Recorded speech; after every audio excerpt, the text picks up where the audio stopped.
Cricket से जुड़ी तमाम खबरें, वर्ल्ड रिकॉर्ड, आईसीसी रैंकिंग और आने वाली सीरीज के शेड्यूल से बाखबर रहने के लिए सब्सक्राइब करें बी ऑफिशियल चैनल को और दबाएं बेल के बटन को ताकि आप हमारी लेटेस्ट वीडियो सबसे पहले देख सकें। शुक्रिया।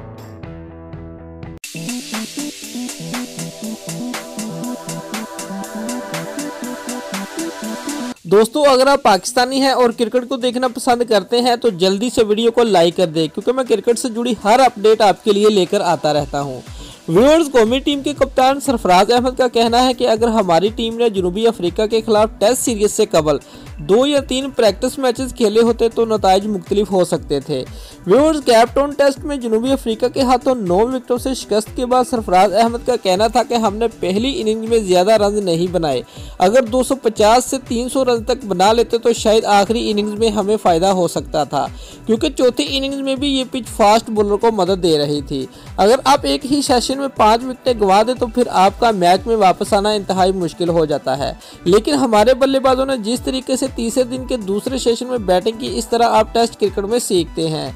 व्यूअर्स, उनका मजीद कहना था कि मेरे ख्याल में हमें टेस्ट सीरीज से पहले 2 से 3 प्रैक्टिस मैचेस खेलने चाहिए थे, जो हमारे लिए एक आइडियल सिचुएशन होती। ताहम हमें सिर्फ 1 प्रैक्टिस मैचेस खेलने को मिला।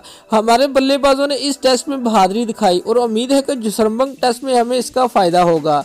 याद रहे कि जनूबी अफ्रीका ने पाकिस्तान को दूसरे टेस्ट में 9 विकेटों से शिकस्त देकर 3 मैचों की सीरीज 0-2 से अपने नाम कर ली है। केप टाउन टेस्ट में पहले रोज ही जनूबी अफ्रीका का पलटा भारी रहा। पाकिस्तान को पहली इनिंग्स में 177 रन पर ढेर करने के बाद 431 रन का पहाड़ खड़ा किया और पहली ही इनिंग्स में 254 रन की बढ़तरी हासिल कर ली, जिसके जवाब में कौमी टीम 294 रन पर आउट हुई। मेहमान टीम की जानब से असद शफीक 88, बाबर आजम 72 और शान मसूद 61 रन के अलावा कोई भी खिलाड़ी विकेट पर ज्यादा देर न रुक सका। खेल का चौथा रोज शुरू हुआ तो मेजबान टीम को जीत के लिए सिर्फ 41 रन दरकार थे और उनकी तमाम 10 विकेटें अभी बाकी थी। हदफ के तहक़्क़ुक़ में परो टीम ने सिर्फ 1 विकेट गंवाई, जो मोहम्मद अब्बास के हिस्से में आई। दोस्तों, अगर आपको हमारी ये वीडियो पसंद आई है तो लाइक और कमेंट लाजमी करें और हमारे चैनल को सब्सक्राइब करना मत भूलिए। शुक्रिया।